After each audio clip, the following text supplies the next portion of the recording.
Good day, everyone. Learn how to delete browsing history in Google Chrome app in any Android phone.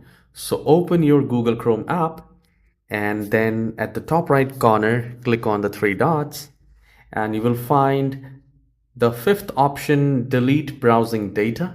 We will click on that.